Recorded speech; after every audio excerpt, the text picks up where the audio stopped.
السلام علیکم ورحمۃ اللہ وبرکاتہ الحمد للہ رب العالمین اللہم صلی علی محمد وعلی آل محمد۔ سیرت النبی صلی اللہ علیہ وآلہ وسلم کی کلاس نمبر 17 کے ساتھ آج آپ کے سامنے حاضر ہیں۔ تو آئیے اس کا آغاز کرتے ہیں۔ آپ کے سامنے سلائیڈ ہوگی، سلائیڈ پہ آپ دیکھ رہے ہوں گے فرسٹ پوائنٹ ہے تجارتی قافلے اور جنگ کے خطرات۔ اصل میں تجارتی قافلوں کا یہاں پر اس لیے لکھا گیا ہے کیونکہ غزوہ بدر کے بعد جو مسلمانوں کا جو مین ٹارگٹ تھا وہ تجارتی قافلے ہوا کرتے تھے، یعنی وہ اس لیے کہ کیونکہ مسلمانوں کی حالت بہت کمزور تھی اور کفار بھی دوسری طرف سے یعنی قریش مکہ بھی مدینے کے اوپر اکثر حملے کی کوششیں کیا کرتے تھے، تو اس لیے زیادہ بیٹر اسٹریٹجی یہ تھی کہ مدینے سے باہر نکل کے جو روٹس تھے، جو تجارتی روٹس تھے یعنی جو بزنس ٹریول کے روٹس تھے، ان کے اوپر جب یہی کفار جائیں تو ان کو پکڑا جائے۔ ٹھیک ہے، صرف جنگ یہ نہیں ہوتی کہ صرف آپ نے ایک میدان سجا کے اس کے اندر جنگ کرنی ہے، جیسے آج آپ دیکھتے ہیں کہ دنیا کے اندر اس وقت بھی ایک اکنامک وارفیئر چل رہی ہے، یعنی ایک معاشی جنگ چل رہی ہے، یعنی وسائل کی جنگ چل رہی ہے۔ ٹھیک ہے، اور ہر جنگ کے پیچھے کسی نہ کسی شکل کے اندر معاشی جنگ یا پیسے کی جنگ یا اکنامک وارفیئر لازمی ہوتی ہے۔ ٹھیک ہے، اسی طریقے سے مسلمانوں کی طرف سے یا نبی علیہ الصلوۃ والسلام کی طرف سے بھی اس اسٹریٹجی کو یوز کیا گیا کہ جو قافلے جایا کرتے تھے شام والی سائڈ پہ، ان کو گزرنا ہوتا تھا مدینے کے قریب والے ایک رستے سے۔ ٹھیک ہے، تو وہاں پہ ان قافلوں کے اوپر اٹیک کیا جاتا تھا اور ان کو وہاں سے روکا جاتا تھا تاکہ قریش مکہ کو ویک کیا جائے کسی طریقے سے۔ ٹھیک ہے، اور مدینے کی ریاست کو یا مدینے کی اسٹیٹ کو اسٹرانگ کیا جائے، اور دوسری طرف انہی ٹیکٹکس کے ذریعے سے مسلمانوں کی جو فوجی ٹریننگ ہے وہ بھی ہو رہی تھی، کیونکہ آپ کو پتہ ہے یہ کوئی باقاعدہ فوجی نہیں تھے، یعنی یہ سپاہی نہیں تھے، انہوں نے پہلے جنگیں اس طریقے سے نہیں لڑی ہوئی تھی جس طریقے سے ایک پراپر ٹریننگ کے ساتھ جنگیں لڑی جاتی ہیں۔ ٹھیک ہے، تو نبی علیہ السلام ان کی اس طریقے سے ٹریننگ بھی کرا رہے تھے۔ اس کے لیے مختلف چھوٹے چھوٹے سمجھ لیجئے سرایا بھی ہوئے، یعنی جو چھوٹی کوئی جنگ یا چھوٹا کوئی بیٹل فیلڈ یا چھوٹا اٹیک ہوتا ہے اس کو سریہ کہتے ہیں، جو ہم پہلے بھی بتا چکے۔ ٹھیک ہے، جس کے اندر ایک بہت مشہور جو سریہ ہے وہ اس نام سے تھا سریہ زید بن حارثہ۔ ٹھیک ہے، جس میں حضرت زید بن حارث کو یا حارثہ کو نبی علیہ الصلوۃ والسلام نے ایک اسپیشل اپوائنٹمنٹ کے ذریعے سے بھیجا کہ ابو سفیان اور ان لوگوں کا قافلہ جو ہے وہ آ رہا تھا مال لے کے، اور اس کے اوپر اٹیک کرنا تھا، اور پھر ان کے جو قافلہ ہے اس سے جو ان کے پاس اس وقت مال تھا اس کو بھی سنیچ کرنا تھا، اور اسی طریقے سے ان کے ساتھ جنگ کر کے ان کو ڈیفیٹ بھی کرنا تھا، کیونکہ ابو سفیان یہ کام پہلے مسلمانوں کے ساتھ کر چکا تھا مدینے کے اوپر اٹیک کی شکل میں، یعنی مدینے کے قریب اس نے ایک جنگل کے اوپر میں ایک جگہ بنی ہوئی تھی جہاں پہ اونٹ وغیرہ ہوتے تھے، وہاں پہ اٹیک کر کے، جو ہم لاسٹ ایپیسوڈ میں بتا چکے، اس طریقے سے وہ مسلمانوں کو بھی تنگ کر چکے تھے۔ تو اس کا سمجھ لیجئے یہ سب چیزیں اس وقت اوفینسو اور ڈیفینسو ہر لحاظ سے مکس کر کے چلائی جا رہی تھیں۔ اور پھر آپ دیکھ رہے ہوں گے سلائیڈ میں لکھا ہے جنگ کے خطرات۔ تو یہ جب اس طریقے سے اٹیکس ہو رہے تھے مختلف جگہ کے اوپر، چھوٹے چھوٹے سے لڑائیاں ہو رہی تھی، تو اس میں جنگ کا خطرہ سب سے بڑا یہ تھا کہ جو کفار مکہ تھے ان کی جو ٹریڈ تھی وہ ڈسٹرب ہو چکی تھی، یعنی کہ وہ شام جاتے تھے تو اس کے رستے بھی یہاں سے جاتے تھے حجاز کے ذریعے سے، اس کے اوپر اٹیک کیا جاتا تھا۔ پھر یہ جو غزوہ دوسرا سرایہ ہوا جس کا نام زید بن حارثہ رکھا گیا، جو حضرت زید بن حارثہ کی سربراہی کے اندر نبی علیہ السلام نے بھیجا، وہ والا بھی جو سریہ تھا اس کے اندر بھی سمجھ لیجئے ٹریڈ روٹ جو ہے انہوں نے عراق والی سائڈ سے کر لیا، یعنی مسلمان ان کو اس دوسرے روٹ سے روکتے تھے تو انہوں نے کہا چلو ہم عراق والی سائڈ سے جاتے ہیں۔ وہ تھوڑا روٹ لمبا تھا لیکن مسلمانوں نے پھر اس روٹ کو بھی کیپچر کر کے تو ان کو نقصان پہنچایا۔ تو یہ جب ساری سچویشن بنی ہوئی تھی تو قریش مکہ نے میٹنگ کی مکے کے اندر، اور انہوں نے کہا کہ یہ مسلمان تو ہمیں بھوکے مار دیں گے، یہ تو ہمارا بہت برا حال کریں گے اگر ہم نے اپنی ٹریڈ کو سٹیبل نہ کیا یا بچایا نہ۔ تو اس کے لیے طریقہ یہی ہے کہ ہم ایک بہت بڑا لشکر تیار کرتے ہیں، بدر کا بھی بدلہ لینا ہے، جنگ بدر کا، اور اسی طریقے سے اپنی ٹریڈ جو سنیچنگ ہو رہی ہے ہماری، یا ہماری ٹریڈ کو ختم کیا جا رہا ہے دوسرے کنٹریز کے ساتھ یا دوسرے علاقوں کے ساتھ، تو اس کا بھی حل اسی طرح ہی ہے کہ ہم ان سب کو ماریں، ختم کریں، بدر کے بدلے بھی لے لیں اور اپنی ٹریڈ روٹس جو ہیں ان کو بھی چھڑوا لیں مسلمانوں کے ذریعے سے۔ تو یہ جنگ کی تیاری ان کی طرف سے، کفار مکہ کی طرف سے شروع کر دی گئی، اور یہ بڑی سیکرٹ طریقے سے یہ تیاری کی جا رہی تھی، ٹھیک ہے۔ اور سب کو جو جن کے بدر کے اندر مرے ہوئے تھے یا مارے گئے تھے، ان سب کو ابو سفیان اور اس کے قبیلے کے لوگ تیار کر رہے تھے کہ اپنے ہم نے بدلہ لینا ہے، اپنی ٹریڈ بھی بچانی ہے، اور اپنے جو مر گئے ہیں ہمارے بڑے بڑے سردار، ہمیں ان کا بدلہ بھی لینا ہے۔ تو اس طرح سے انہوں نے کیا کیا، انہوں نے 3000 کا ایک لشکر تیار کر لیا خفیہ طور پہ، کوئی مسلمانوں کو اس کی خبر نہیں ہوئی اس دوران۔ جب انہوں نے 3000 لوگوں کا لشکر تیار کیا، تو دوسری طرف نبی علیہ الصلوۃ والسلام کی طرف سے بھی جاسوس جو ہیں یا اسپائز جنہیں کہتے ہیں، وہ مکے کے اندر تھے، جس میں سب سے بڑا نام جو ہے وہ حضرت عباس بن عبد المطلب کا ہے، جو کہ مسلمان ہو چکے تھے لیکن انہوں نے ابھی پبلکلی ڈسکلوز نہیں کیا ہوا تھا۔ جب ان کو پتہ چلا کہ اتنا بڑا لشکر تیار ہو گیا ہے، 3000 لوگوں کا لشکر ہے، ٹھیک ہے، اور اس کے اندر سمجھ لیجئے کوئی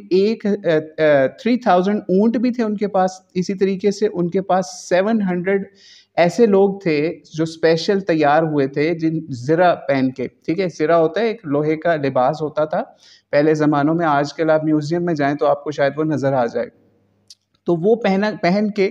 700 مین جو ہیں یا بندے ہیں وہ تیار تھے اس کے اندر، یعنی 3000 میں سے 700 اس طرح کے اسپیشل سولجرز تیار تھے مسلمانوں کو ختم کرنے کے لیے۔ تو حضرت عباس بن عبد المطلب نے نبی علیہ السلام کو فوری اس کی خبر بھیجی، اور تقریباً 3 days اس چکر میں لگ گئے، یعنی اس وقت کیونکہ روٹ کافی لمبا تھا، یعنی آج کے حساب سے تو نہیں ٹریول تھا نا، تو 3 دن میں ان کا جو تھا نمائندہ یا قاصد تھا، اس نے نبی علیہ السلام کو وہ جاسوسی والا پیغام بھیجا کہ اس طریقے سے آپ کے اوپر اٹیک کرنے کے لیے، مدینے کے اوپر اٹیک کرنے کے لیے ایک بہت بڑا لشکر تیار ہو گیا ہے، تو اپنا بچاؤ کر لیں۔ جب نبی علیہ السلام کو یہ خبر پہنچی، اور اس خبر کو بہت زیادہ سیکرٹ رکھا گیا، نبی علیہ السلام نے کچھ خاص مخصوص صحابہ کو بتائی یہ خبر، اور اس کو ڈسکس کرنے کے لیے بھی نہیں کہا، کیونکہ آپ خود سوچیں ایک کنٹری میں، ایک شہر کے اندر اچانک یہ خبر آ جائے، مثال کے طور پہ آپ کے علاقے میں خبر آ جائے کہ امریکہ حملہ کرنے لگا ہے، تو آپ کیا سوچیں گے؟ اس وقت ایک کیوس کی کنڈیشن کریٹ ہو جائے گی۔ تو اس چیز کو نبی علیہ السلام نے کنٹرول کرنے کے لیے اس خبر کو بہت زیادہ سیکرٹ رکھا، اور اپنے 2 مزید جاسوس بھیجے، ٹھیک ہے، ایک انس اور ایک دوسرے مونس، ان دونوں جاسوسوں کو بھی بھیجا کہ حضرت عباس کی خبر جو ہے اس کو مزید پکا کریں، کہ دیکھیں کہ یہ ہماری طرف ہی آ رہے ہیں، کسی اور علاقے پہ حملہ کریں گے۔ تو خیر انہوں نے بھی اسی چیز کو سٹیمپ کر دیا، اوکے کر دیا کہ واقعی ایسا ہی ہے، وہ لشکر آ رہا ہے۔ اور پھر نبی علیہ السلام کو جب پتہ چلا، لشکر اس وقت کافی قریب پہنچ چکا تھا، یعنی آپ یہ سوچئے کہ ادھر ساری تیاری ہے، 3000 کا لشکر ہے، اور ادھر مسلمانوں کے پاس ابھی صرف تیاری شروع ہو رہی ہے، ٹھیک ہے۔ جب پھر اس کے بعد کیا ہوا کہ نبی علیہ السلام نے پھر تیاری کا آرڈر دیا، اور اس تیاری کے اندر سمجھ لیجئے 1000 کا لشکر جو ہے وہ ڈیزائن کرنے کی پوری کوشش کی گئی۔ اس تیاری سے پہلے ایک میٹنگ بلائی گئی صحابہ کی، جس کے اندر منافقین بھی شامل ہو گئے، جس میں عبداللہ بن ابی تھا، اور دوسرے جاں نثار صحابہ بھی ساتھ تھے۔ اب یہ ایک بہت بڑا یہاں پہ ایشو تھا، ٹھیک ہے۔ وہ ایشو کیا تھا، ابھی ہم دوسرا پوائنٹ ڈسکس کر رہے ہیں، ٹھیک ہے، سلائیڈ کے اندر آپ دیکھ رہے ہوں گے۔ تو ایشو کیا تھا تیاری کے اندر، کہ اب کیونکہ دشمن سر کے اوپر آ گیا ہے، قریش مکہ جو ہیں وہ حملہ کرنے آ گئے ہیں، اب کیا مدینے کے اوپر وہ اٹیک کریں تو ہم وہاں پہ اپنا ڈیفینس لائن کریٹ کریں، یا پھر مدینے سے باہر کہیں پہ اپنی ڈیفینس لائن کریٹ کریں؟ تو اس کے اوپر جو بڑے بڑے زبردست قسم کے بہادر صحابہ تھے، اور اس کے علاوہ وہ لوگ بھی جو کہ غزوہ بدر کے اندر شامل نہیں ہو سکے تھے کسی وجہ سے، وہ ان کو بہت شوق تھا، شوق شہادت تھا ان کو کہ ہم بھی شہید ہوں، ہمارے جیسے بھائی پہلے شہید ہوئے ہیں، یا وہ غازی ہو کے آئے ہیں، ٹھیک ہے۔ تو ان کو بڑا زیادہ اس کا سمجھ لیجئے شوق تھا۔ تو انہوں نے، جو میجورٹی تھی، اس نے یہ مشورہ دیا نبی علیہ الصلوۃ والسلام کو کہ ہمیں چاہیے کہ ہم ایڈوانس کریں، ہم مدینے سے باہر نکل کے مدینے کا ڈیفینس بھی کریں، اور اوفینسولی ان کے اوپر اٹیک کر دیں، ٹھیک ہے۔ لیکن دوسری طرف نبی علیہ الصلوۃ والسلام کی خود کی رائے یہ تھی کہ ہم مدینے کے اندر رہ کے ڈیفینس کریں، ٹھیک ہے، یعنی مدینے کے اندر رہ کے ہم مدینے کا ڈیفینس کریں گے، یا اس کو پروٹیکٹ کریں گے، اور اسی طریقے سے اس میں یہ ہوگا کہ اگر ان کی جو آرمی ہے اگر وہ مدینے کے اندر انٹر ہوتی ہے تو ہم جو چھتیں ہیں یعنی جو گھر ہیں اس کے اندر عورتیں اور بچوں کو ہم اپوائنٹ کریں گے اور وہ اوپر سے ان کے اوپر پتھر بھی پھینک پھینک کے ان کا نقصان کریں گے، تو اس لیے وہ انٹر نہیں ہو سکیں گے مدینے کے اندر یعنی شہر کے اندر۔ تو یہ والے مشورہ دیا، اور دوسری طرف عبداللہ بن ابی کا بھی یہی مشورہ تھا کہ مدینے کے اندر رہ کے ہی ہمیں جنگ کرنی ہے، ہمیں باہر نکل کے کسی میدان میں کسی پہاڑ پہ کسی وادی کے اندر جنگ نہیں کرنی چاہیے۔ اس کا تو پلان کوئی اور تھا، لیکن بہرحال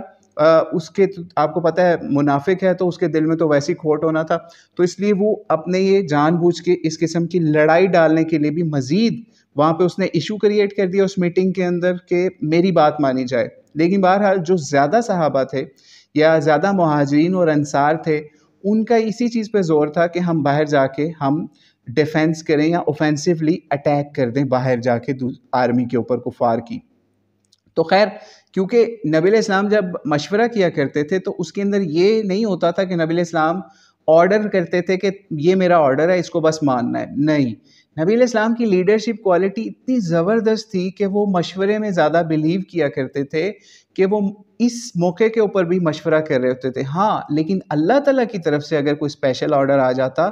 اس میں کوئی مشورہ نہیں ہوتا تھا، یعنی اگر اللہ نے کہہ دیا کہ ایسے آپ نے فلاں جگہ پہ یہ کام کرنا ہے تو اس کے اوپر کوئی صحابہ سے یا کسی سے بھی مشورہ نہیں ہوا کرتا تھا، ٹھیک ہے، مشورہ صرف وہی ہوتا تھا جس میں اللہ تعالیٰ نے مسلمانوں کے اپنے اوپر یہ بات چھوڑ دی ہوتی تھی کہ ان کو ڈیسائیڈ کرنا ہے، تو یہ بھی چیز اللہ تعالیٰ نے مسلمانوں کے اوپر چھوڑی ہوئی تھی۔ ظاہری بات ہے اللہ تعالیٰ نے سارے کام خود نہیں کرنے ہوتے، اس سے بھی ہمیں یہ چیز سمجھنی چاہیے کہ ہمیں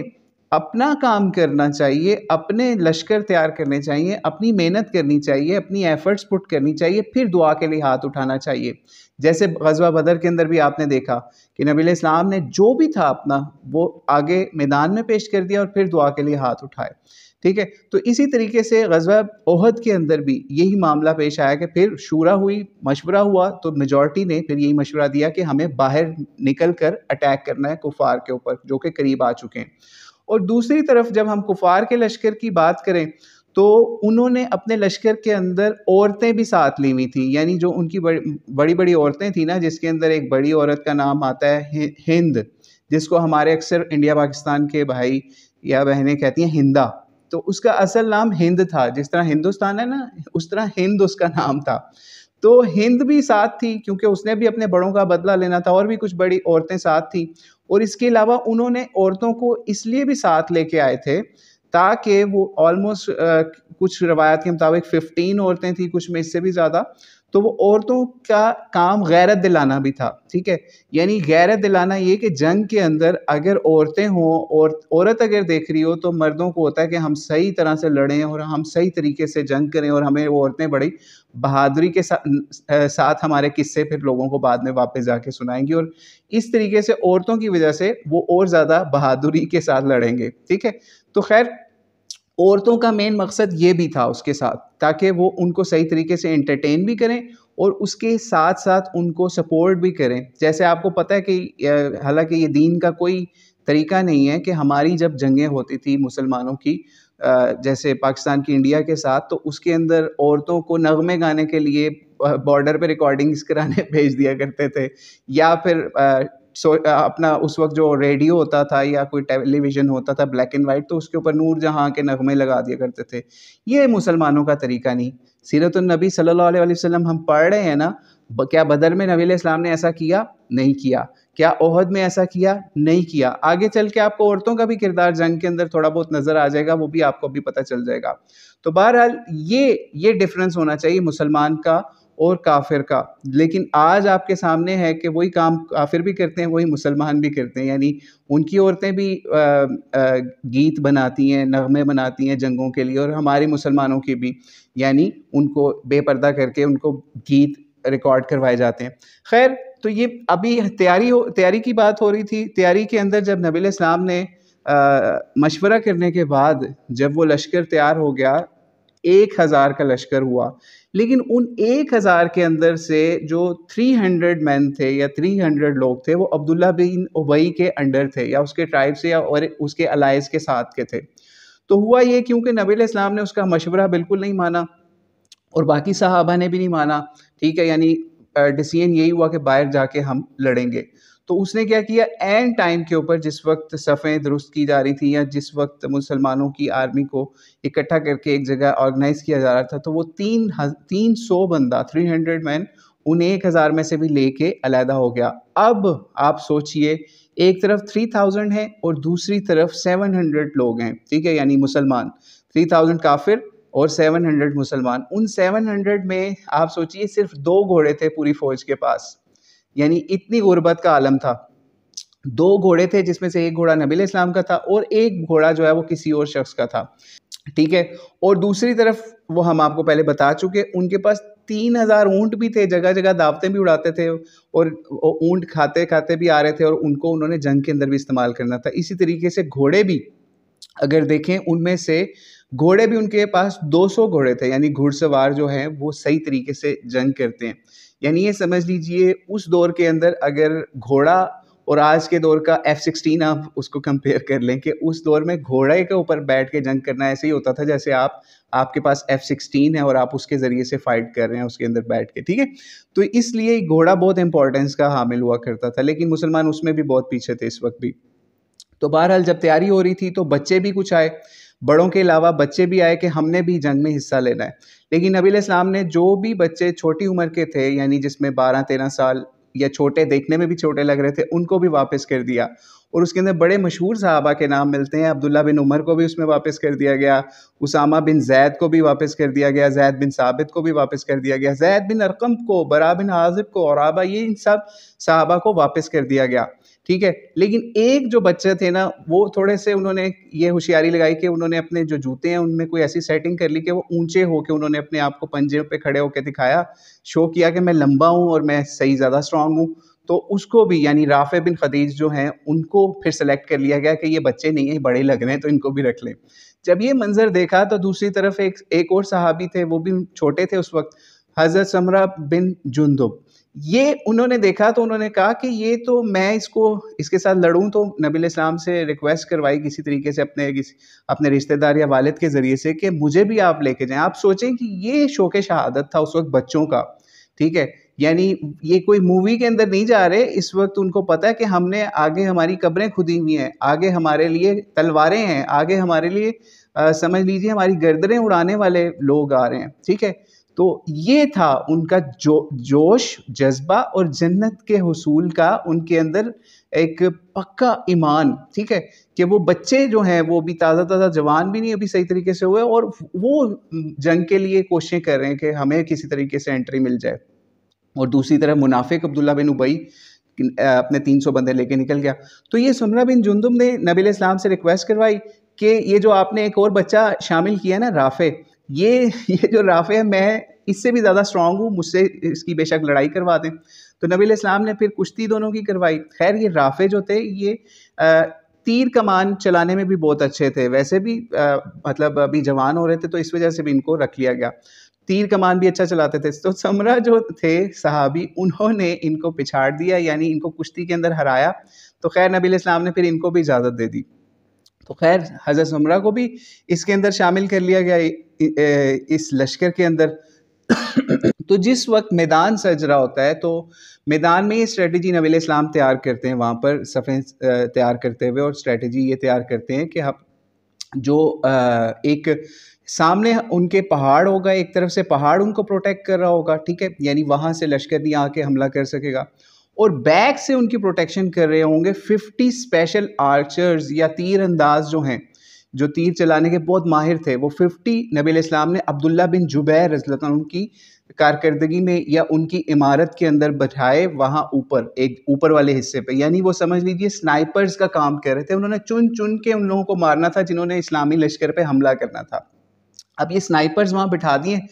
اور ان کو نبی علیہ السلام نے باقاعدہ یہ تلقین کی کہ چاہے جو مرضی ہو، چاہے ہم جیتیں چاہے ہم ہاریں، چاہے کوئی بھی مسئلہ ہو، یہاں تک کہ ہمارے اگر جانور بھی ہمیں کھانا شروع کر دیں، یعنی ہمیں مار دیں، مرنے کے بعد آپ کو پتہ ہے چیلیں اور کوے یہ اکثر آ جاتے ہیں انسانوں کو کھانے کے لیے، ٹھیک ہے، تو اگر جانور بھی ہمارے اوپر آنا تم لوگ دیکھو، پھر بھی تم لوگوں نے اپنی جگہ نہیں چھوڑنی، یعنی اتنا کلیئر آرڈر تھا۔ خیر ان کو وہاں بٹھا دیا، اور ادھر سے پھر جب کفار کا لشکر سامنے آتا ہے، دونوں کی صفیں آمنے سامنے لگتی ہیں، تو پھر اس کے بعد مبارزت ہوتی ہے. مبارزت جس کا ہم پہلے بھی بتا چکے، ٹھیک ہے، کہ ایک ایک بڑا سامنے آتا ہے اور جو لیڈرز ڈیسائیڈ کرتے ہیں کہ پہلے کون کون لڑے گا یا پہلے ایک بندہ للکارتا ہے. یہاں پہ بھی کفار نے ایک اسٹریٹجی لگائی کہ ایک بندہ تھا جس کا نام ابو عامر تھا. یہ بڑا نیک سمجھا جاتا تھا جس وقت اسلام آنے سے پہلے، یعنی مدینے میں آنے سے پہلے. لیکن جب نبی علیہ السلام مدینے میں آئے تو یہ بندہ بھاگ کر مکے والوں کے پاس چلا گیا اور ان کو ابھارتا تھا کہ جنگ کرو. ٹھیک ہے، قبیلہ اوس سے اس کا تعلق تھا. اس نے یہ اسٹریٹجی لڑائی مکے والوں کے ساتھ مل کے کہ میں وہاں جاؤں گا نا جب، تو میں وہاں پہ اپنے اوس قبیلے والے میری بہت مانتے ہیں، یہ ان کا بڑا تھا، تو وہ میری مان لیں گے اور مزید ہم کچھ 100 لوگ جو ہیں، 200-300 لوگ مزید توڑ کے مسلمانوں کو مزید کمزور کر دیں گے. مبارزت میں سب سے پہلے آگے یہ آیا جب اس نے للکارا کہ اوس والوں کو، اپنے قبیلے والوں کو کہ نکل آؤ، یہ وہ اس طرح سے. تو اس کے کہنے پہ کوئی بھی سامنے نہیں آیا، تو یہ ڈرپوک بندہ پھر بھاگ کے واپس کفار کے لشکر میں چلا گیا. پھر اس کے بعد انہوں نے طلحہ بن ابی طلحہ کو بھیجا سامنے، تو ان کے سامنے حضرت علی آئے. ٹھیک ہے، حضرت علی جو ہیں وہ سمجھ لیجئے کہ نبی علیہ السلام کی طرف سے جنگ میں ہمیشہ آگے آگے ہوا کرتے تھے. ٹھیک ہے، تو نبی علیہ السلام نے ان کو بھیجا سب سے پہلے، یا شروع کے جو ان سے کمانڈرز جو ہیں جنہوں نے فائٹ کرنی تھی. تو طلحہ بن ابی طلحہ کے مقابلے پہ حضرت علی آئے. انہوں نے ان کے اوپر بڑے اچھے طریقے سے وار بھی کیے، اور اس کے اندر ایک بڑا عجیب فنی مومنٹ بھی آیا کہ جب انہوں نے ان کو مارنے کی کوشش کی تو یہ جو ہیں نیکڈ ہو گئے. جو طلحہ بن ابی طلحہ ہے، یعنی ان کی چادر اتر گئی اور ان جسٹ لائک نیکڈ ہو گئے کہ ان کو لوگ دیکھیں اور شرم کریں. ٹھیک ہے، جب یہ معاملہ ہوا تو یہ مارنے لگے ان کو، اپنے اپوننٹ کو، ابی طلحہ کو، حضرت علی. تو ابی طلحہ نے ان کو بولا کہ مجھے نہ مارو، کچھ شرم کرو، میرے ساتھ میرا لحاظ کرو اس وقت. تو حضرت علی جو ہیں وہ بہت شرم و حیا والے تھے، تو اس کو ننگا دیکھ کے پیچھے ہو گئے کہ یار یہ ٹھیک ہو جائے. لیکن بہرحال پھر اس کے بعد روایات میں یہ بھی ملتا ہے حضرت علی نے اس کے اوپر ایسا اٹیک کیا کہ اس کا جو سر ہے نا وہ 2 پیس ہو گئے تھے، اتنی زور سے اس کے اوپر اٹیک کیا. یعنی یہ سوچیے ابھی جنگ شروع ہوئی ہے اور مسلمانوں کا پلڑا یا مسلمانوں کی سائڈ اس وقت بھی بھاری ہے. پھر اسی طریقے سے سامنے حضرت حمزہ کے مقابلے پہ عثمان بن ابی طلحہ بھی آیا، اس کو بھی حضرت حمزہ نے مار دیا. اسی طریقے سے اور بھی مزید اس طرح لوگ نکلتے رہے، حضرت سعد بن ابی وقاص بھی نکلے. پھر جنگ شروع ہو گئی، اور اس جنگ کے اندر بھی حضرت علی نے بہت زیادہ بہادری کے جوہر دکھائے. پھر اسی طریقے سے حضرت حمزہ نے بھی بہت لوگوں کو مارا اسی جنگ کے اندر. اور جس وقت یہ جنگ سٹارٹ ہو رہی تھی نا، تو اس میں ایک خاص تلوار تھی. ٹھیک ہے، جیسے بدر کے اندر نبی علیہ السلام نے ایک خاص تلوار حضرت علی کو دی تھی جس کو ذوالفقار کہتے تھے، یہاں پہ بھی ایک خاص تلوار تھی. نبی علیہ السلام نے اپنے ساتھیوں کو اکٹھا کیا اور کہا یہ تلوار آج کون لے گا جو اس کا حق ادا کرے. تو سب لوگ سہم گئے کہ حق ادا کرنے کا کیا مقصد ہے. جو نبی علیہ السلام نے یہ بات کر دی تو ابو دجانہ بہت پاورفل، دلیر اور بہت زبردست فائٹر صحابی تھے. یہ نکلے سامنے، انہوں نے کہا میں اللہ کے نبی اس کا حق ادا کروں گا. اور پہلے پوچھا اس کا حق کیا ہے، تو کہا کہ اس طرح سے اللہ کے راستے میں اور لڑنا، اور اس طریقے سے اتنا اس سے مارنا تم نے کہ اس کو ٹیڑھا کر دینا، یعنی اس کا حلیہ بگڑ جائے اس تلوار کا، اتنا اس کو یوز کرنا ہے. تو خیر ابو دجانہ نے نبی علیہ السلام سے عہد کیا کہ میں اس کا حق انشاءاللہ ادا کروں گا.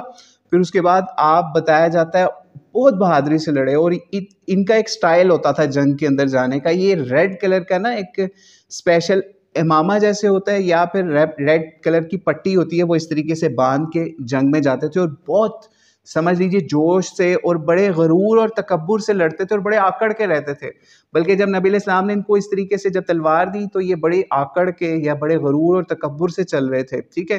اور یعنی تاکہ دشمنوں کے اوپر دھاک بیٹھے نا، ان کو ڈرانا ہوتا ہے دشمنوں کے ساتھ. تو نبی علیہ السلام نے پھر ان کو دیکھ کے کہا کہ یہ جنگ کے اندر اس طرح کرنا الاؤ ہے. اس سے بھی ہمیں پتہ چلا کہ جو غرور اور تکبر والی چال ہوتی ہے نا، چلنا، یعنی کہ ہمیں ویسے نبی علیہ السلام کی طرف سے یہ حکم ہے کہ ہم نے میانہ روی کے ساتھ چلنا ہے اور زمین کے اوپر اکڑ کے نہیں چلنا، جس کا قرآن پاک کے اندر بھی حکم آتا ہے. ٹھیک ہے، تو لیکن جنگ کے اندر وہ حکم الٹ ہے کہ آپ چل سکتے ہیں، آپ کو الاؤڈ ہے، تاکہ آپ کے سامنے جو کفار ہیں جن سے آپ کا مقابلہ ہو رہا ہے ان کو آپ ڈرائیں. تو خیر جنگ شروع ہوئی اور بڑے پیک کے اوپر جنگ رہی. پھر اس کے بعد بہت مسلمانوں نے کافروں کو بڑے برے طریقے سے ان کو شکست والا حال کر دیا. ٹھیک ہے، اتنا شکست والا حال ہو گیا کہ پچھاڑ دیا. پچھاڑنے سے مراد ان کو پیچھے دھکیل دیا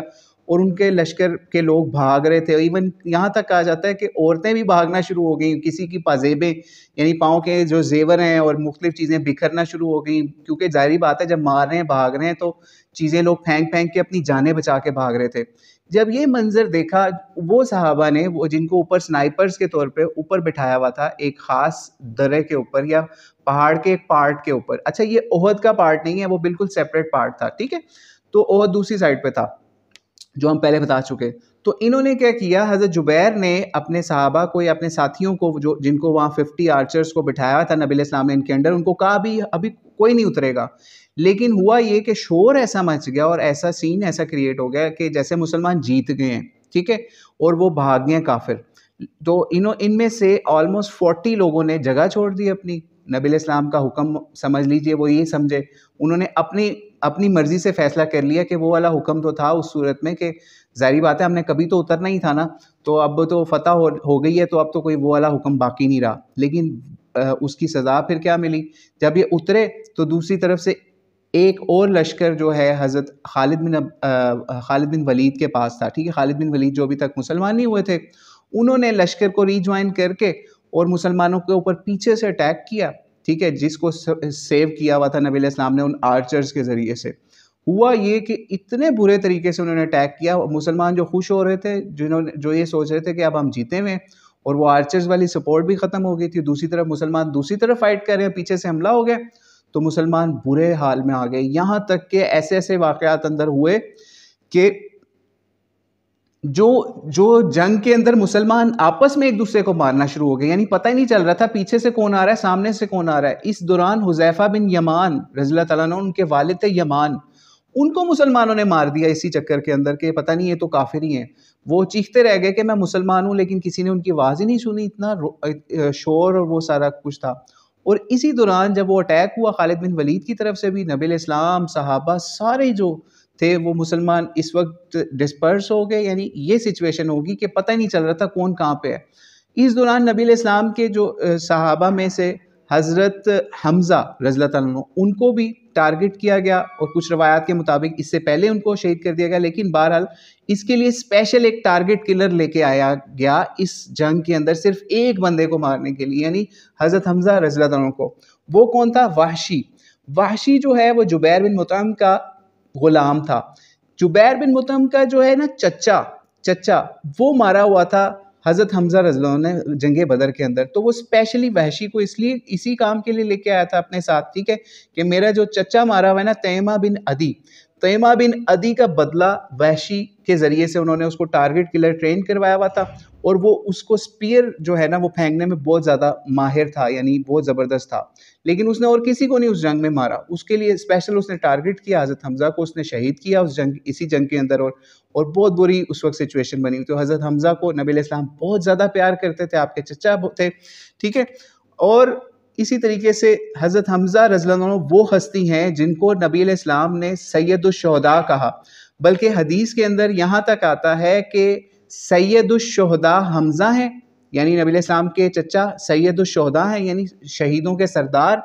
اور وہ بھی ہے, اس کے ساتھ یہاں حدیث ختم نہیں ہوئی. حدیث کا دوسرا پارٹ یہ ہے کہ سیدنا حمزہ کے علاوہ وہ بندہ بھی جنت کا سردار ہوگا, ٹھیک ہے, یا شہداء کا سردار ہوگا, ٹھیک ہے, معذرت, جنت کا سردار نہیں, شہداء کا سردار ہوگا, جو کسی ظالم حکمران کے سامنے کھڑا ہو اور کلمہ حق کہے, اور اس کو اس کی پاداش میں, یعنی اس کی وجہ سے, یعنی کسی ظالم حکمران کے سامنے کہے کہ یار تم نے غلط کام کر رہے ہو, تو وہ ظالم حکمران اس کو ہی قتل کر دے. تو یہ بھی نبی علیہ السلام نے اس حوالے سے فرمایا. کائنڈلی اپنا جو مائک ہے وہ میوٹ کر لیں, ابھی جو انٹر ہوئے ہیں ان کا مائک کی آواز آ رہی ہے.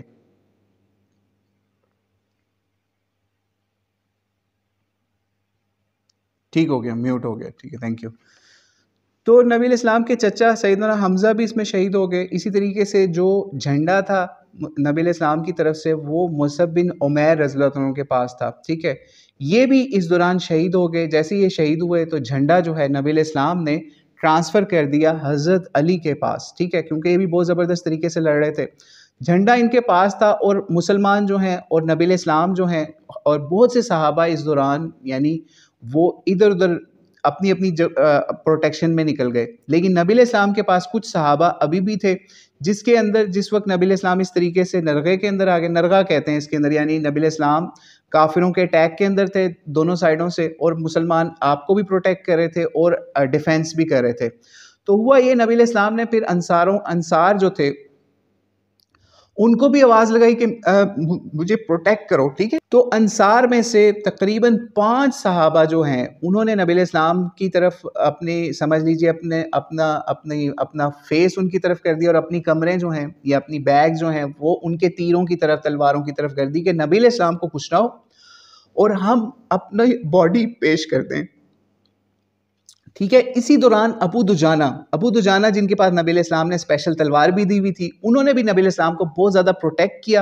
اور اسی طریقے سے نبی علیہ السلام کو پروٹیکٹ کرتے کرتے وہ بہت آگے تک لے گئے. اسی دوران حضرت طلحہ نے بھی نبی علیہ السلام کو سپورٹ کیا, حضرت طلحہ کے اوپر نبی علیہ السلام, یعنی اس دوران نبی علیہ السلام کے دانت مبارک بھی جو ہیں وہ شہید ہو گئے. اس میں ایگزیکٹ ڈیٹیل نہیں ملتی کہ کتنے دانت شہید ہوئے, لیکن آگے والے جو دانت ہیں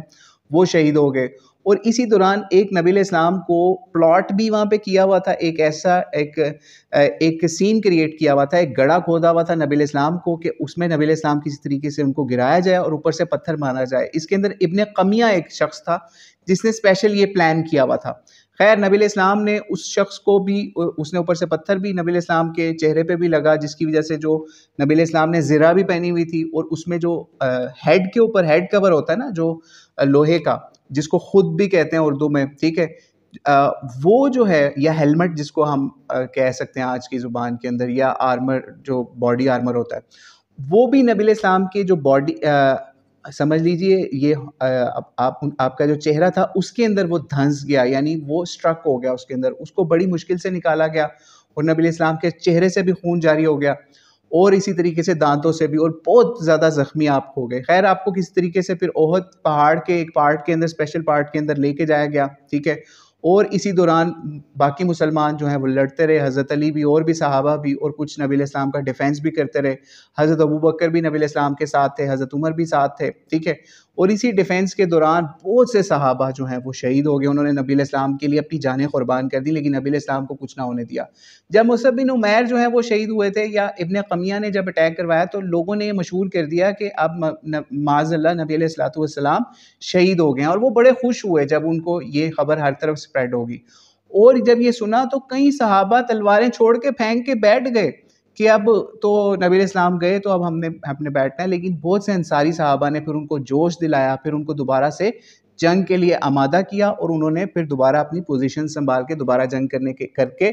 تو کچھ سہارا دیا. لیکن بہرحال جو سب سے بڑا نقصان تھا وہ بھی ہم آگے ڈسکس کریں گے غزوہ احد کا. تو بہرحال بہت سے بڑے بڑے صحابہ جو ہیں, جس کے اندر حضرت حمزہ بھی شہید ہوئے اور مصعب بن عمیر بھی شہید ہوئے, آلموسٹ 70 جو ہیں وہ مسلمان شہید ہوئے غزوہ احد کے اندر, اور بہت سے زخمی بھی ہوئے. یعنی ایسے ایسے صحابہ تھے جیسے ابو دجانہ ہیں, یہ بھی بہت زیادہ زخمی ہوئے, یعنی ان کی باڈی, اور بھی بہت سے بڑے بڑے صحابہ جو ہیں بہت برے طریقے سے زخمی ہوئے. ایون ایک صحابی تھے, وہ نبی علیہ السلام کا جب ڈیفینس کر رہے تھے, غالباً ان کا نام قتادہ بن نعمان تھا, جب ان کے اوپر اٹیک ہوا نا اور نبی علیہ السلام کا ڈیفینس کر رہے تھے, تو ان کی ایک آنکھ جو ہوتی ہے وہ تک باہر نکل کے آ گئی. تو یہاں پہ بھی ایک معجزہ یہ ظاہر ہوا کہ نبی علیہ السلام نے بعد میں اس ڈیفینس کرنے والے صحابی کو, جس نے نبی علیہ السلام کی جان بھی بچانے میں اپنا کردار ادا کیا, حضرت قتادہ نے, تو نبی علیہ السلام نے ان کی آنکھ پکڑ کے ان کی اسی جگہ پہ واپس فکس کر دی, اور اللہ تعالیٰ نے ایک ایسے شفا کا اس کو باعث بنایا, یا نبی علیہ السلام نے طریقے سے ایسے اس کو سیٹ کیا کہ اللہ نے ان کو ایسی شفا دی کہ وہ صحابی بعد میں بتایا کرتے تھے کہ میری دوسری آنکھ سے زیادہ زبردست آنکھ سے صحیح دکھائی اس سے دیتا ہے جو نبی علیہ السلام نے فکس کی تھی. تو اس طریقے سے بہت سارے ایسے معاملات بھی پیش آئے. اور ایک اور چیز کہ یہ جنگ شروع ہونے سے پہلے نبی علیہ السلام کو ایک خواب بھی آیا تھا, ٹھیک ہے. وہ خواب کیا تھا وہ ہم نے ذرا شروع میں بتانا تھا, لیکن بہرحال اس میں ڈیٹیلز اتنی زیادہ ہیں, اگر ہم غزوہ احد کو بیان کرتے رہیں تو تقریباً 2-3 گھنٹے تو اس میں لگ جائیں گے, تو ہم نے کافی چیزیں سکپ بھی کی. ایک خواب بھی آیا تھا, وہ یہ شروع میں آیا خواب کہ نبی علیہ السلام کو ایک گائے جو ہے وہ ذبح کرتے ہوئے دکھائی گئی, اور جو آپ کی تلوار تھی اس کے اندر کچھ ایشو ہوا, یعنی اس کو ہلایا گیا تو اس کے اوپر نشان آ گئے, اور وہ اس کی جو شارپ ایجز ہوتے ہیں وہ خراب ہو گئے. پھر اس کے بعد دوبارہ ہلائی تو وہ شارپ ایجز جو ہیں وہ ٹھیک ہو گئے. جس سے نبی علیہ السلام سے کچھ روایت ایسی بھی منقول سیرت نگاروں نے لکھی ہیں، اس سے یہ بعد میں پھر بتایا گیا کہ اس کا یہ مطلب تھا کہ تلوار کو ڈیمیج ہوئی، مطلب کہ آپ کے خاندان یا اہل بیت میں سے کوئی بہت بڑی شخصیت جو ہے وہ نبی علیہ السلام سے چھٹ جائے گی یا دور چلی جائے گی. تو وہ وہی ہوا کہ مسلمانوں کو بہت زیادہ نقصان بھی ہوا، اور نبی علیہ السلام کی تلوار جو سیدنا حمزہ تھے، سید الشہداء، ٹھیک ہے، وہ بھی اس جنگ میں شہید ہو گئے. بہرحال اس کے بعد اس کے علاوہ بھی بہت بڑے بڑے صحابہ، جیسے ایک اور صحابی تھے سیدنا حنظلہ جن کو غسیل الملائکہ کہا جاتا ہے. ان کو غسیل الملائکہ اس لیے کہا جاتا ہے کہ جب نبی علیہ السلام کے پاس ان کی باڈی لائی گئی نا، یہ آپ نے دیکھی، تو اس باڈی کے جو بال تھے نا، اس میں سے قطرے، پانی کے قطرے نکل رہے تھے، جسٹ لائک کہ انہوں نے شاور لیا ہے ابھی. تو نبی علیہ السلام نے کہا کہ ان کو غسل دیا ہے کس نے؟ ملائکہ نے، یعنی فرشتوں نے ان کو غسل دیا ہے. تو بہرحال ان کو اسی وجہ سے غسیل الملائکہ بھی کہا جاتا ہے. ٹھیک ہے، تو یہ ہم نے کچھ سم اپ کیا کچھ واقعات کو، اور ایک آخری واقعہ آپ کو بتا کے غزوہ احد کی یہاں پہ ہم ختم کرتے ہیں، یہ اختتام کرتے ہیں. بہرحال جس وقت یہ سارا سین کریٹ ہو گیا، مسلمان بھی کچھ سنبھل بھی گئے، اور کچھ کفار بھی جو ہیں وہ اس خوشی میں تھے کہ ہم نے اپنے قتلوں کا بدلہ لے لیا ہے. ادھر سے حضرت حمزہ کو بھی شہید کر دیا، اور انہوں نے پھر باڈیز کے ساتھ بہت برا کیا. حضرت حمزہ کی باڈی کے ساتھ، مصعب بن عمیر اور کچھ اور صحابہ کی باڈیز کے ساتھ یہ کیا کہ ان کی باڈیز کاٹ کے، ناک کان کاٹ کے، اور ان کے باڈی کے پارٹس نکالے گئے. اور کچھ روایتیں ایسی بھی مل جاتی ہیں کہ یہ جو ہند تھی، ابو سفیان کی بیوی، اس نے تو ناک کان کاٹ کے تو ہار بھی بنانے تک کی کوشش کی اور گلے میں ڈالنے کی، یعنی اس طرح کی باتیں بھی مشہور کی گئیں. اور پھر اس نے حضرت حمزہ کی باڈی کے ساتھ یہ کیا کہ ان کا کلیجہ نکالا اور اس کو کھانے کی بھی یا اس کو چبانے کی کوشش کی، لیکن پھر وہ اس نے منہ سے نکال دیا. اس طرح کے بھی کام ہوئے. اور جس وقت نبی علیہ السلام جس وقت احد پہاڑ کے سائڈ پہ پروٹیکشن کے لیے ایک خاص جگہ پہ انہوں نے پناہ لی، صحابہ نے بھی اور نبی علیہ السلام کے صحابہ نے بھی اور نبی علیہ السلام نے بھی، وہاں ابو بکر صدیق بھی تھے، حضرت عمر بن خطاب بھی تھے، اور بھی کچھ صحابہ تھے. تو ابو سفیان جب جا رہا تھا تو اس نے، یعنی یہ سمجھے ہم نے نبی علیہ السلام کو بھی مار دیا ہے معاذ اللہ، اور ہم نے ان کا بھرکس نکال دیا ہے، مسلمان فارغ ہو گئے. تو یہ جب لشکر واپس اپنی اپنی جگہوں پہ جا رہے تھے، تو اس نے کیا کیا کہ احد پہاڑ پہ چڑھ کے اس نے اونچی ساری کہا کہ کیا تم لوگوں میں محمد ہیں، کیونکہ ان کو آئیڈیا تھا کہ اس ایریا کے اندر کچھ مسلمان جو ہیں انہوں نے پروٹیکشن لی ہوئی ہے، لیکن یہ وہاں جا نہیں سکتے تھے کہ اس کو پتا تھا کہ اگر وہاں گئے تو ہمارا کچھ نہیں بچنا. تو اس نے آواز دی کیا محمد ہیں تم میں صلی اللہ علیہ وسلم؟ تو کوئی نہیں بولا. نبی علیہ السلام بھی سن رہے تھے، ابو بکر بھی، عمر بھی. پھر اس نے آواز دی کیا تم میں ابو بکر ہے؟ کوئی نہیں بولا. تین دفعہ اس نے آوازیں دی. پھر اس نے کہا عمر ہے تم میں، عمر بن خطاب؟ پھر کوئی نہیں بولا، کیونکہ نبی علیہ السلام نے منع کیا ہوا تھا. جب اس نے یہ سب تینوں بڑی پرسنالٹیز کے بارے میں آوازیں دے کے کنفرم کر لیا نا، تو پھر اس نے کہا کہ جناب خوشی سے نعرے مارنے لگ گیا ابو سفیان کہ آج تو ہم نے سب کو قتل کر دیا ہے، اب تو اگر یہ زندہ ہوتے تو جواب دیتے. تو اس چیز کو سن کے حضرت عمر نے پھر اونچی ساری جواب دیا کہ اللہ کے دشمن، ابھی تمہارے دکھ کے دن باقی ہیں اور سب زندہ ہیں، ایسی بات نہیں ہے. تو اس کے اوپر پھر ابو سفیان نے اپنے جو بتوں کی جن کی وہ بتوں کی پوجا کرتے تھے، یعنی حبل، تو اس کا نام لے کے اونچی ساری پکارنا شروع کر دیا. ٹھیک ہے، کہ حبل جو ہے وہ بلند ہو گیا، یعنی تم لوگ آج ذلیل ہوئے اور ہمارا جو بت ہے اس نے ہماری مدد کی اور جیت گیا. تو نبی علیہ السلام نے پھر حضرت عمر کو پھر ہدایت کی کہ آپ اس کے جواب میں کہو کہ نہیں، اللہ ہی سب سے اعلیٰ ہے، عرفہ اور بزرگ اور برتر ہے. پھر حضرت عمر نے بھی آگے سے جواب دیا. پھر اس نے کہا کہ ہمارے پاس عزا ہے، تم لوگوں کے پاس کیا ہے؟ یعنی عزا وہ عزت کے حوالے سے بھی کہہ رہا تھا یا پھر اپنے بت عزا کے حوالے سے کہہ رہا تھا. تو اس کا بھی نبی علیہ السلام نے جواب دیا کہ آپ ان کو بھی اس کے اوپر بھی جواب دو، اللہ کے بڑائی، اللہ کی برتری بیان کر کے. تو بہرحال اس کے بعد یہ لوگ سارے اپنی اپنی طرف چلے گئے، یعنی اپنے علاقے میں یہ بھی واپس چلے گئے، اور مسلمانوں کا بہت برا حال تھا. نبی علیہ السلام کا خود کا بہت زیادہ بلیڈنگ بہت زیادہ ہو گئی تھی. حضرت فاطمہ جو ہیں وہ اسپیشل نبی علیہ السلام کی پٹی کرنے کے لیے آئیں. انہوں نے آپ کا جو ہے بلڈ وغیرہ جو ہے اس کو روکنے کے لیے کافی اس کے لیے بھی انتظام کیا، ایون یہاں تک کہ آگ جلا کے بھی، راکھ تیار کر کے بھی آپ کے زخموں پہ لگائی. اور اسی طریقے سے اور بھی کچھ آپ کے حوالے سے اس سے بھی یہ پتہ چلا کہ عورتوں کو اگر ہم جنگ کے معاملوں کے اندر ہم ان کو نرسنگ کے لیے یا پٹی وغیرہ کرنے کے لیے یا میڈیکل ایڈ کے لیے ان کو لے کے جا سکتے ہیں. ٹھیک ہے، آواز ٹھیک آ رہی ہے نا آپ کو؟ بس ہم ابھی کلوزنگ کی طرف جا رہے ہیں انشاءاللہ.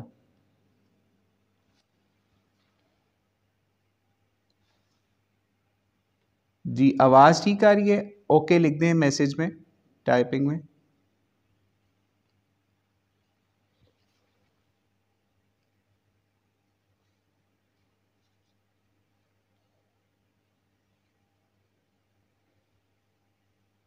اوکے ٹھیک ہے، تو اس سے آج ہم اب سم اپ کرتے ہیں غزوہ احد کو، کہ غزوہ احد کے اندر اب آپ سلائڈ پہ دیکھ رہے ہوں گے تھرڈ پوائنٹ یا سیکنڈ لاسٹ پوائنٹ، کہ غزوہ احد اور ہمارا سبق۔ آج ہم نے غزوہ احد سے ایک بہت بڑا سبق یہ سیکھا، وہ سبق یہ تھا کہ جس وقت نبی علیہ السلام کا کوئی آرڈر آ جائے، ٹھیک ہے، تو ہمیں اپنے اندازے یا اپنی جو کیلکولیشنز ہیں ان کو ختم کر دینا چاہیے۔ یعنی آپ خود سوچئے کہ یہ جو واقعہ تھا کہ نبی علیہ السلام نے 50 آرچرز کو یا تیر اندازوں کو ایک جگہ اپوائنٹ کر کے رکھا کہ آپ نے یہاں سے جگہ نہیں چھوڑنی، لیکن انہوں نے اپنا وہاں پہ سمجھ لیجئے اجتہاد کیا، یا اپنا انہوں نے ایک کیلکولیشنز کی کہ وہ والا آرڈر اس لیے نہیں تھا، وہ والا اس لیے تھا۔ تو جب آپ نبی علیہ السلام کے آرڈرز کے خلاف کوئی آرڈر نکالیں گے، یا اپنی اس کے اوپر سوچیں لڑا کے اپنا کچھ کریں گے جو کہ نبی علیہ السلام کے آرڈر کے بالکل اگینسٹ ہوگا، یا شریعت کے اگینسٹ ہوگا، یا اسلام کے اگینسٹ ہوگا، ٹھیک ہے، تو آپ کو نقصان اٹھانا پڑے گا، اور وہ نقصان صرف آپ تک نہیں رہے گا، وہ پھر نقصان آپ کی نسلوں تک بھی جا سکتا ہے، ٹھیک ہے، اور اس نقصان سے پھر اور مسلمانوں کو بھی نقصان ہو سکتا ہے، ٹھیک ہے۔ جیسے آج ہم یہ چیز دیکھتے ہیں کہ اللہ تعالیٰ نے نبی علیہ السلام کی سنت کو، سیرت کو ہمارے لیے ایک اسوہ حسنہ یا بیسٹ یا آئیڈیل ماڈل وہ بنایا تھا، ٹھیک ہے، لیکن آج ہم دیکھ لیں کہ ہم میں سے کتنے ہیں جو نبی علیہ السلام کی سیرت کو، سنت کو آئیڈیلائز کرتے ہیں۔ تو ہمیں اس سے یہ سبق ملا کہ غزوہ احد ہو یا پھر آج کا زمانہ ہو، ہمیں آئیڈیلائز کرنا ہے نبی علیہ السلام کو، ان کے آرڈرز کو، ان کو ہی اوبے کرنا ہے اور سننا ہے، پھر ہی ہمیں دنیا اور آخرت میں کامیابی ملے گی۔ اور یہاں پہ ایک اور سبق آپ کو دے دیں، یہ بہت نازک معاملہ ہے جب ہم کسی کو صحابہ کے حوالے سے کوئی غلطیاں یا ان کی کوئی ایشوز بیان کرتے ہیں، جیسے ہم غزوہ احد کا ایشو بیان کریں کہ صحابہ نے یا نبی علیہ السلام کے جو وہاں پہ اپوائنٹڈ سپاہی تھے، انہوں نے نبی علیہ السلام کی حکم عدولی کی اور اپنا حکم اپنے حوالے سے چلایا، اور نبی علیہ السلام کے اپوائنٹڈ بندہ جو تھا وہاں پہ حضرت عبداللہ بن جبیر، ان کا بھی آرڈر نہیں مانا۔ تو اس طرح کی جب ہم چیزیں پبلک کے اندر ڈسکس کریں یا بیان کریں، ہمیں بہت احتیاط کی ضرورت ہوتی ہے، کیونکہ اگر آپ اس کو بے احتیاطی کے ساتھ کوٹ کر دیں گے تو آپ کے اوپر گستاخی کے فتوے بھی آج کے زمانے میں لگ سکتے ہیں کہ بھائی تم صحابہ کے بارے میں ہی باتیں کر رہے ہو، تم صحابہ کے بارے میں باتیں کر رہے ہو۔ تو اس لیے ہمیں اگلے کا بھی بہت احتیاط کرنا ہے کہ جو ہمارا لسنر ہے وہ کون ہے۔ ہم اس میں ایک مثال دے کے بات کو ختم کرتے ہیں، ٹھیک ہے، بلکہ یہ ٹھیک ہے، ایک مثال دے کے بات ختم کرتے ہیں۔ ویسے بھی گوگل میٹ نے کہا ہے کہ 10 منٹ رہ گئے ہیں آپ کے پاس، تو ہم اس سے پہلے انشاءاللہ کوشش کرتے ہیں کلوز کریں۔ ایک مثال آپ کو چند مہینے پہلے کی دیتے ہیں۔ ایک جگہ پہ تمام مسالک کے لوگ کٹھے ہوئے تھے، یعنی جتنے بھی شیعہ سنی بریلوی دیوبندی سارے کٹھے ہوئے تھے۔ وہاں پہ ایک جو ہے نا صحافی تھا، ٹھیک ہے، ایک صحافی تھا۔ اس صحافی نے کیا کام کیا، اس نے کہا کہ یہ بدر کے حوالے سے اس نے کہا کہ اگر مسلمان لالچ میں رہیں گے، ان کو مال غنیمت کا لالچ ہوگا، تو بدر کے اندر جو نقصان ہوا اور صحابہ کو بھی نقصان ہو جاتا ہے اگر وہ یہ اللہ کے نبی کی نہ مانے، اور مال کا لالچ جو ہے اس کی وجہ سے، یعنی ایک مال کا لالچ ہی تھا، ہم وہ ورڈ یوز نہیں کرے، لیکن اس نے اس قسم کے ورڈ یوز کیے پبلک کے اندر۔ جب اس نے یہ ورڈ یوز کر دیے نا کہ صحابہ کو مال کا لالچ تھا، اس وجہ سے ان کو شکست ہو گئی جنگ احد کے اندر اور مسلمانوں کو بڑا نقصان اٹھانا پڑا، اس قسم کے اس نے ورڈز جو ہے وہ ان کو مسالے لگا کے پیش کر دیا۔ اب وہاں پہ جتنے بھی لوگ بیٹھے ہوئے تھے انہوں نے وہاں پہ شور ڈالنا شروع کر دیا کہ یہ کیا کہہ رہا ہے صحابہ کے بارے میں۔ تو اس لیے ہمیں جب بھی کوئی ایسا ہسٹوریکل ایونٹ بیان کرنا ہے تو مرچ مسالے نہیں لگانے، اتنا ہی بیان کرنا ہے جو طریقے سے ہو، اس کے اوپر اپنی کوئی تیر اندازی ہمیں نہیں کرنی کہ ہم ان کے اوپر تیر لگانے شروع کر دیں صحابہ کی پرسنالٹیز پہ یا ان لوگوں کے اوپر، ٹھیک ہے۔ تو اس معاملے میں آپ نے پبلکلی جب بھی اس طرح کی ایونٹس کو کبھی بیان کرنا ہے یا سیرت النبی صلی اللہ علیہ وسلم کو بھی بیان کرتے ہوئے، تو وہ بہت احتیاط کرنی ہے کہ کہیں آپ کو اگلا بندہ یہ نہ کہے کہ یہ تو بھائی گستاخی کر رہا ہے صحابہ کی، ٹھیک ہے۔ تو یہ بھی ایک پوائنٹ تھا جو کہ آج ہمارے لیے ایک بہت بڑا سبق تھا، اور یہ کیونکہ غم کا معاملہ تھا، دکھ کا معاملہ تھا، تو جو آخری آج پوائنٹ ہے یا آخری ایک آپ دیکھ رہے ہوں گے لاسٹ پوائنٹ ہے، ایک حدیث یا سنت رسول صلی اللہ علیہ وسلم۔ تو نبی علیہ السلام نے صحابیات جب آتی تھی نا ان کے پاس، تو ایک ان سے عہد لیا کرتے تھے، ٹھیک ہے، جو ہم پہلے شروع کی ایک ساتھ کے اندر بیان بھی کر چکے. جب وہ ان سے بیعت لی جاتی تھی تو ان سے ایک بیعت ہوتا تھا کہ وہ نوحہ نہیں کریں گی یا اپنے گریبان نہیں پیٹیں گی. یہ ایک عرب کلچر میں بھی تھا، ہمارے پاکستان انڈیا کے کلچر میں بھی پہلے ہوا کرتا تھا، اب کافی کم ہو گیا ہے. ٹھیک ہے، ہم نے بچپن میں تو عورتوں کو بہت پیٹتے ہوئے دیکھا ہے. جب بھی کوئی واقعہ ایسا ہوتا ہے تو وہ بہت پیٹا کرتی تھی، یعنی اپنے گریبان پھاڑتی تھیں، اپنے منہ کو اپنے آپ کو مارنا شروع کر دیتی تھیں، بال کھول دیتی تھیں اور بہت برے برے لفظ بولا کرتی تھی. یعنی ہم نے خود اپنے گاؤں دیہات کے اندر ایسے ایسے برے الفاظ سنے ہوئے ہیں کہ اللہ کی پناہ. ایسے ایسے لوگ اللہ تعالیٰ کو کہتے تھے کہ تو اس کو بھی لے گیا ہے، تو نے کیا کرنا تھا اس بندے کا جو میرے سے تو نے یہ بھی بندہ چھین لیا معاذ اللہ. اس طرح کے غلط قسم کے ورڈز بولتے تھے. تو آج صحیح بخاری کی ایک حدیث ہم نے چوز کی اس حوالے سے کیونکہ دکھ اور افسوس کا معاملہ تھا غزوہ احد کے اوپر. تو 3519 نمبر ایک حدیث ہے، اس کے اندر نبی علیہ السلام نے فرمایا وہ شخص ہم میں سے نہیں جو اپنے رخسار پیٹے، گریبان پھاڑے اور جاہلیت کی پکارے، او کما قال علیہ الصلوۃ والسلام. یعنی اس کا مفہوم یہ ہے کہ جب آپ کے اوپر مصیبت آئے تو آپ نے وہ یہ کام نہیں کرنا جو زمانہ جاہلیت میں ہوتا تھا کہ اپنے آپ کو مارنا پیٹنا شروع کر دیں، اپنے گالوں پہ اپنے چپیڑے مارنا شروع کر دیں، اپنے بال بکھیر لیں اور برے برے الفاظ بیان کرنا شروع کر دیں جو کہ اللہ تعالیٰ کو ناپسند ہے. تو اس لیے اب جب بھی کوئی غمی کا موقع ہو، غم کا موقع ہو تو ہمیں یہ کام نہیں کرنا. اچھا ایک اور چیز کہ یہ والی روایت ہے یہ اس موقع کے اوپر نازل نہیں ہوئی لیکن یہ بعد میں آئی یہ اس طرح کی روایات، کیونکہ اس موقع تک عرب جو ہے وہ نوحہ بھی کرتے تھے، ٹھیک ہے، لیکن آہستہ آہستہ نبی علیہ السلام نے ان چیزوں کو ختم کیا. یعنی نوحہ بھی کرتے تھے اور برے الفاظ بھی پکارا کرتے تھے اس طرح کے معاملات کے اوپر، اور اپنے آپ عورتیں جو ہیں بڑی اونچی اونچی بین بھی کیا کرتی تھیں. جب ہم سیرت کی کتابوں میں اس معاملے کے اوپر بھی آپ پڑھیں گے تو حضرت حمزہ کے اوپر رونے والا کوئی نہیں تھا. نبی علیہ السلام نے یہ بھی بات بیان کی ایک جگہ پہ. تو لیکن بہت سے شہداء ایسے بھی تھے کہ ان کی عورتیں دھاڑے مار مار کے بھی روئیں. اچھا رونا منع نہیں ہے، یہ چیز بھی ذہن میں رکھیے گا. رونے سے نبی علیہ السلام نے یا قرآن نے یا اسلام نے منع نہیں کیا. یعنی آپ کے آنسو نکلیں لیکن زبان سے کوئی ایسی بات نہ نکلے. اور جب ہم سیرت کے اس پارٹ پہ جائیں گے کہ جب نبی علیہ السلام کا پیارا بیٹا بھی اس دنیا سے رخصت ہوا اور فوت ہوا تو اس وقت بھی نبی علیہ السلام نے بہت روئے اور لوگوں نے کہا آپ رو رہے ہیں؟ تو انہوں نے کہا کہ میں بھی ایک بشر ہوں، یا اس طرح کی بات کہی. اس کا مفہوم ہے کہ رونا جو ہے وہ الاؤڈ ہے لیکن ہم زبان سے کوئی ایسی بات نہیں کہتے جو اللہ تعالیٰ کے حوالے سے ناراضگی کا باعث بنے. ٹھیک ہے، تو آپ کو اگر دکھ ہو، درد ہو، روئیں اس کے اوپر لیکن اپنی زبان پہ، اپنے ہاتھوں پہ، اپنی باڈی کے اوپر کنٹرول کر کے رکھیں. تو اللہ تعالیٰ سے دعا ہے ہمیں سیرت النبی صلی اللہ علیہ وآلہ وسلم سے سیکھنے والا، سمجھنے والا اور اس کو اپنی لائفز کے اندر، اپنی زندگیوں کے اندر امپلیمنٹ کرنے والا بنائے. واللہ اعلم بالصواب. السلام علیکم ورحمۃ اللہ وبرکاتہ.